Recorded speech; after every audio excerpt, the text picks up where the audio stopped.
Welcome to a new episode of Cheaters Always Cheat. Like, subscribe, and share to stay connected. I'm a 35-year-old man, and I'm navigating some rough waters, folks. That's why I've decided to come here and pour my heart out. I'm in the midst of a divorce with my wife, Laura. We've been hitched for 6 years. 6 lengthy years. After more than half a decade of togetherness, I learned that she was betraying me with all my friends. Yeah.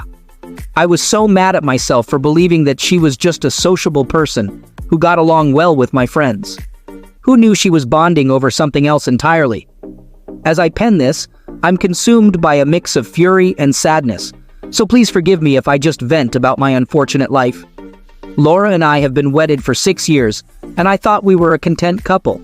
I cherished her deeply, with every fiber of my being. After all, she was the most incredible woman I had ever encountered. Laura and I crossed paths at a guitar class. She was one of those girls who attracted a lot of male attention due to her attractiveness. Needless to say, I was one of her admirers too, but being an introvert, I never mustered the courage to ask her out.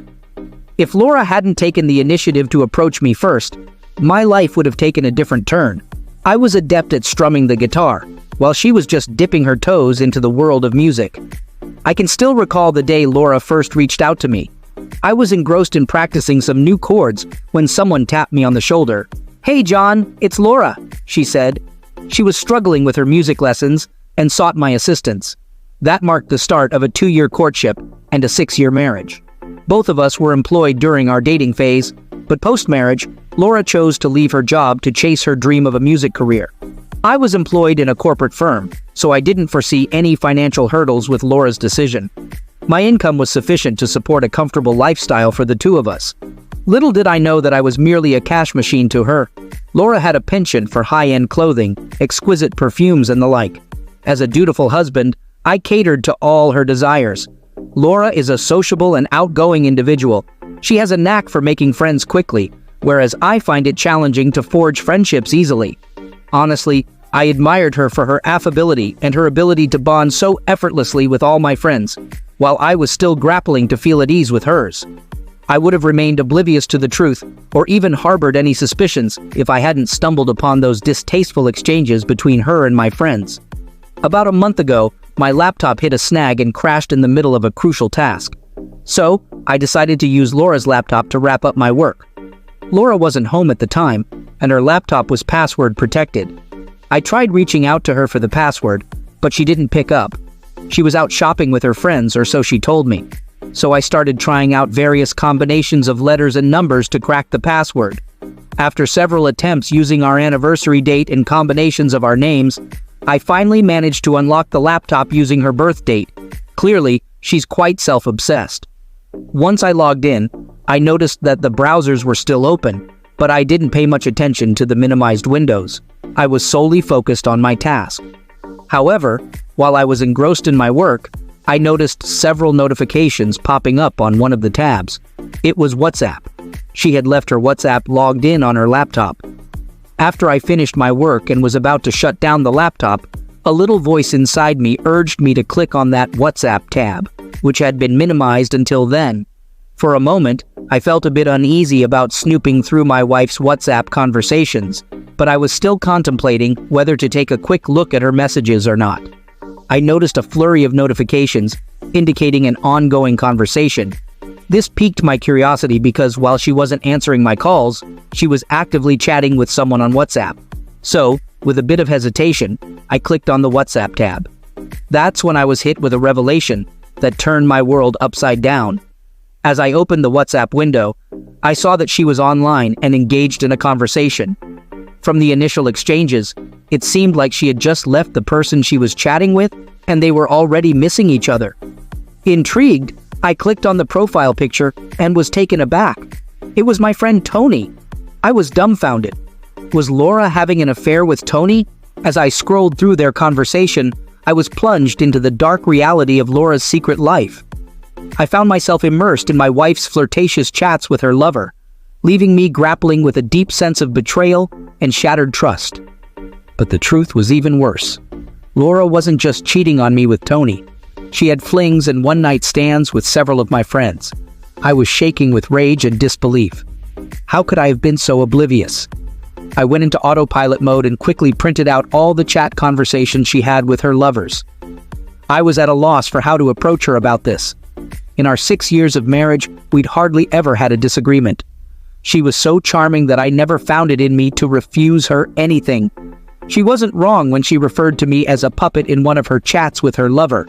My world had revolved around her, and now it was shattering into pieces after seeing those explicit messages and compromising photos. So I monitored her WhatsApp messages and discovered that after leaving her lover's place, she'd messaged a friend to go shopping. Part of me wanted to flee, to hide away and never have to see her again. But another part of me needed to know the truth. I needed to understand why she'd betrayed me, despite everything I'd done for her. I was seething with anger. My head was pounding and I could feel the grief settling in my stomach. When she got home, I threw the printouts of their conversations at her. I couldn't think of a better way to confront her. She was taken aback for a moment, caught off guard by her exposure. If she were anyone else, she might have shown remorse for her actions and begged for mercy and forgiveness. But this was Laura. She was a woman who felt entitled, who believed she ruled the world. Instead of feeling guilty for her actions, she slipped into her narcissistic persona and accused me of spying. I was taken aback. Her words hit me like a punch to the gut, a punch I wanted to return with full force.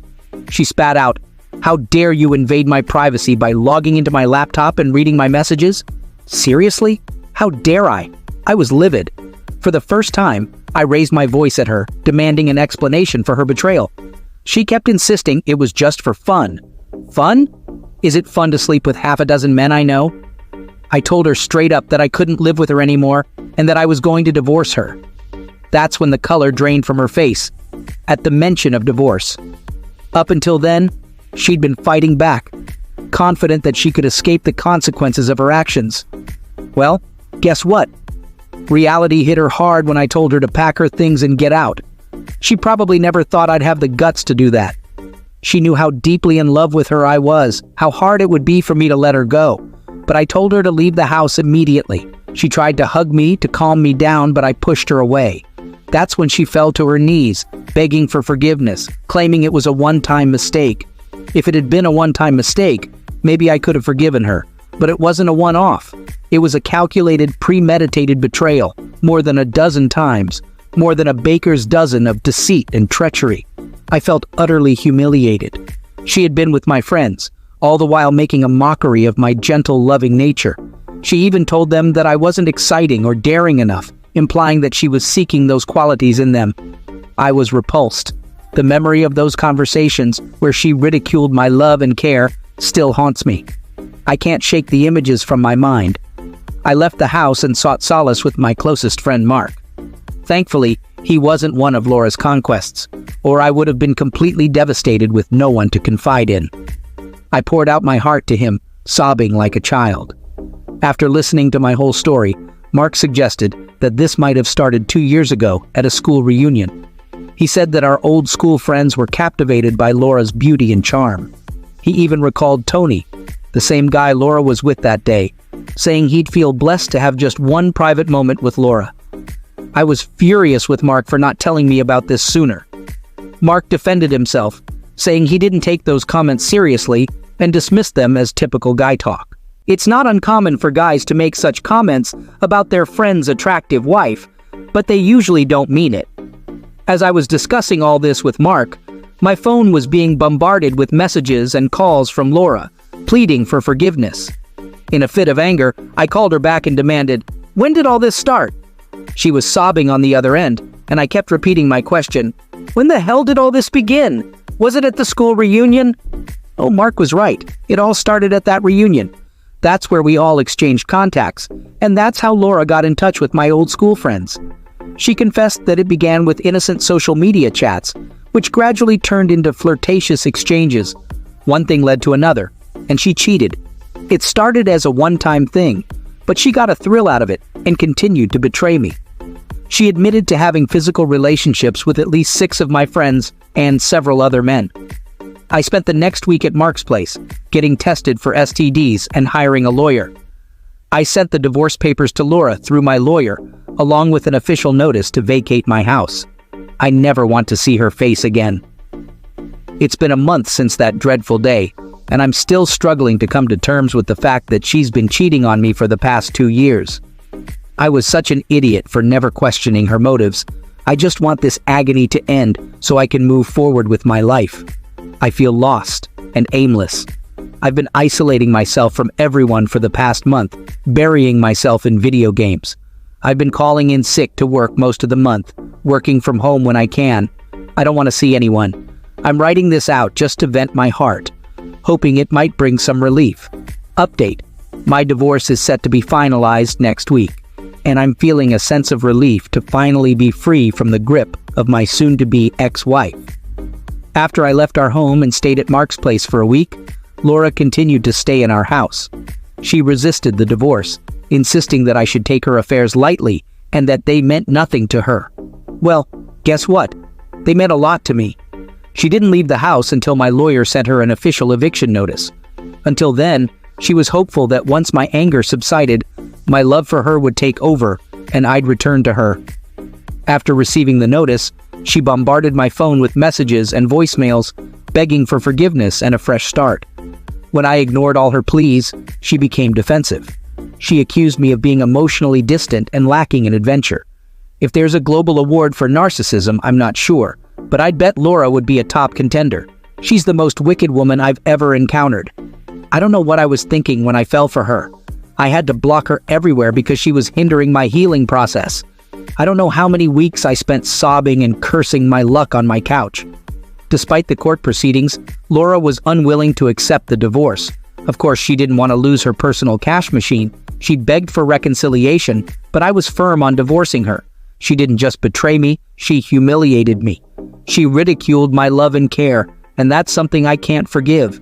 She claimed a share in my house because we were together for 6 years. As if that wasn't enough, she demanded a hefty alimony for the divorce, asserting that ours was an open marriage. She painted me as the one who had initially suggested an open marriage, and then, when my insecurities got the better of me, I wanted to divorce her. What nonsense! I've never been a proponent of open marriages. She even accused me of having an affair with my co-workers.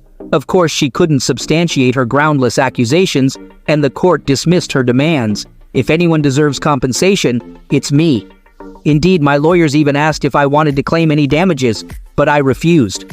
I know she's unemployed, and her parents would have to foot the bill. I don't want to punish them for their daughter's wrongdoings.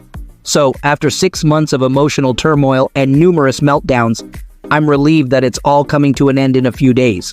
I just got off the phone with my lawyer, who informed me that the court is set to finalize our divorce next week, and I could feel a weight lifting off my chest. I'm eager to move forward with my life and focus on my career. I'm planning to resume my guitar lessons. I can't even recall the last time I strummed my guitar. It must have been years ago. I was so engrossed in my job to sustain and cater to Laura's lavish lifestyle that I forgot to live for myself.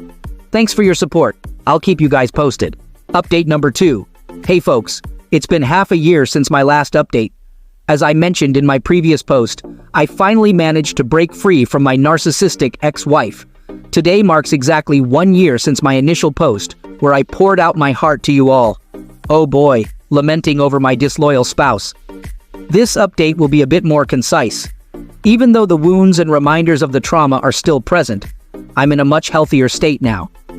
Shortly after my divorce was finalized, I returned to my guitar lessons.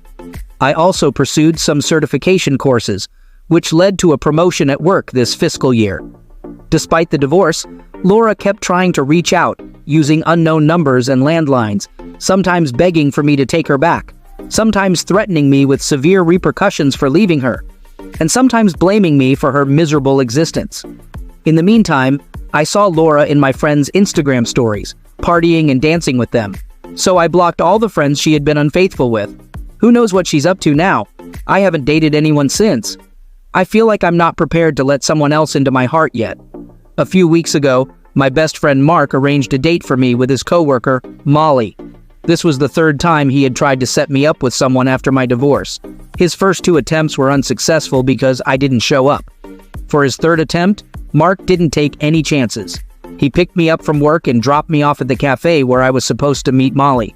There was no way I could bail, even though nothing came of that encounter. It was nice to have a meaningful conversation after such a long time. Molly was a lovely person, but not someone I could envision as a romantic interest. However, this encounter did ignite a spark in me to give myself another shot at love. I'm considering downloading some dating apps to see what's out there. What do you all think? Update number 3. Hi folks, thanks for all the advice on dating apps. I gave a few of them a shot and connected with some fantastic women, but nothing progressed beyond a couple of coffee dates. But hold on to your coffee cups, because I have an intriguing update for you. A year ago, when my in-laws found out about our divorce, they both called me to apologize for their daughter's appalling behavior. My father-in-law chastised my mother-in-law for spoiling Laura to the point where she felt she could do whatever she pleased. Laura's younger sister, Sarah, also expressed her apologies for Laura's narcissistic actions. Over the past year, Sarah has been regularly checking in on me, offering support and encouragement as I navigate this new chapter of my life. Interestingly, Sarah herself has been a victim of Laura's cruelty, something I was unaware of until recently. Sarah is 2 years younger than Laura, but she's far more mature and understanding. She shared with me the backstory of Laura's entitled behavior. Laura was treated like a miracle child because she was born after several miscarriages, which led to her parents spoiling her rotten. Actually, Laura would often taunt Sarah, claiming that their parents only had her because Laura wanted a playmate. Laura treated Sarah like a plaything, so they were never close as sisters. I find a sense of tranquility and empathy when I talk to Sarah. She understands my hurt and my quiet moments. Aside from Mark, Sarah has also been a driving force in encouraging me to get out there and give love another shot. I believe her intentions are pure, and she genuinely wants the best for me. Lately, I've been finding her company quite enjoyable. During my 6-year marriage to Laura, I only met Sarah a handful of times at family gatherings, and our interactions were always formal and brief. Even in the past year, our communication has been mostly through text messages. However, we met up for lunch last week. It was our first face-to-face meeting since my divorce, and I was struck by her humility and kindness.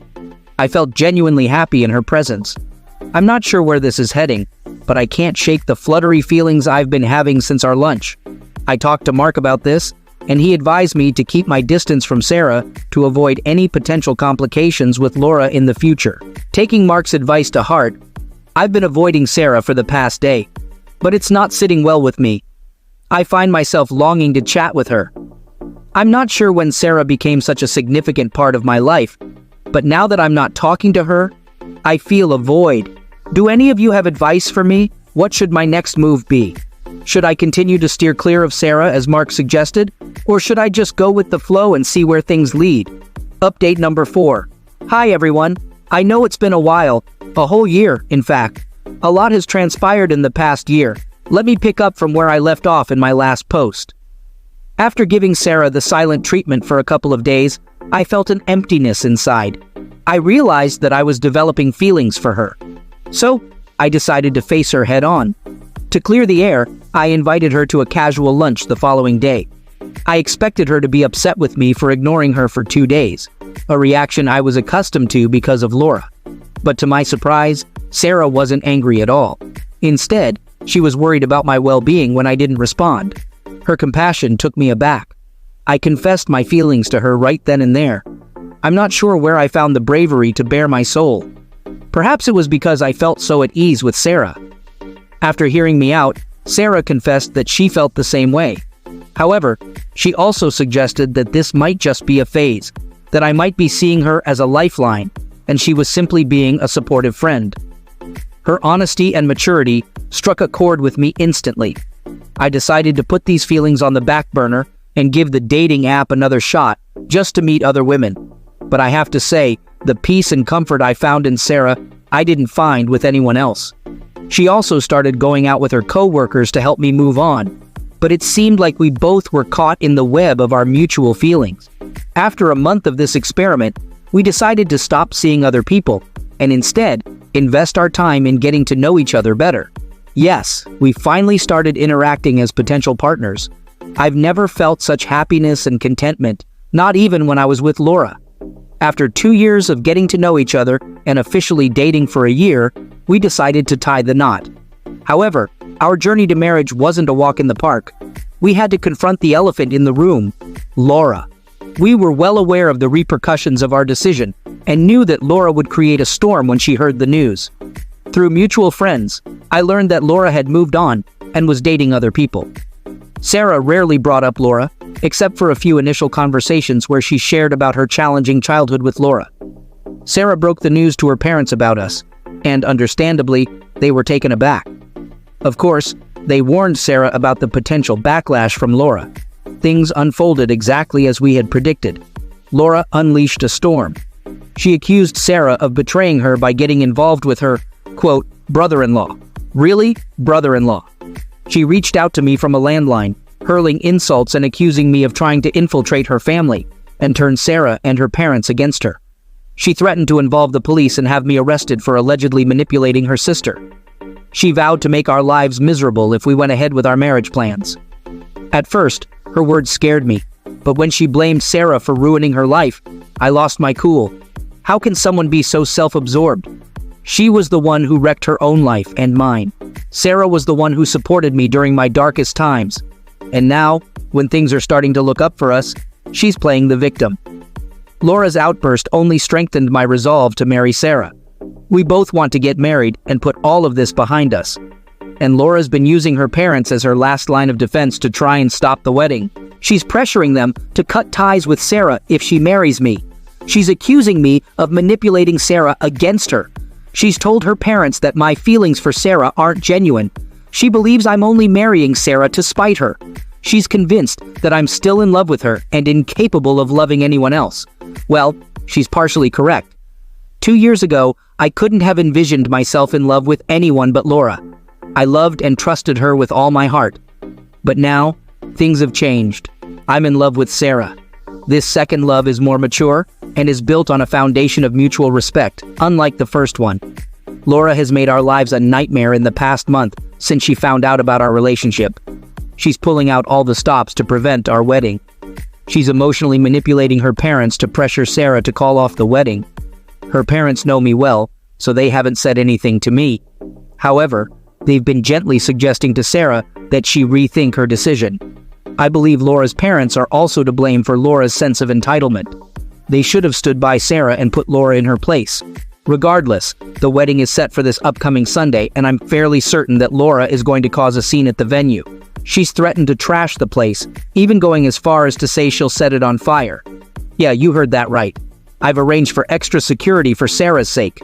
I've provided them with Laura's photos and instructed the security team to be on high alert for her.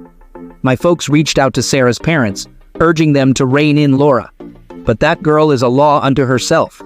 I'm not sure what's in store, but I'm eager to embark on this new journey with Sarah. Final update. Hey there everyone, just a quick update. We've been married for a week now. The wedding was like the climax of a dramatic TV series. As anticipated, Laura crashed the wedding. She managed to sneak into Sarah's room with a pair of scissors, intending to ruin her wedding gown. Luckily, a few of Sarah's friends caught her in the act and chased her out of the room. Remember, running with scissors is never a good idea. Before anyone else could spot her, she wreaked havoc at the wedding venue, tearing down the floral arrangements and splashing water on the food. She was giving the security team a hard time and was completely out of control. So my dad called the police to prevent any further damage. Her parents begged the police to let her go, so they escorted her home and didn't attend the wedding. Sarah was saddened by her parents' absence at the wedding, but my dad stepped in and walked her down the aisle. It's been a week since we've been together as a married couple, and I feel like we're truly meant for each other, given everything we've been through. Please wish me luck in the future, but it's over. Don't forget to subscribe, like, and click on the little bell icon for notifications of new stories.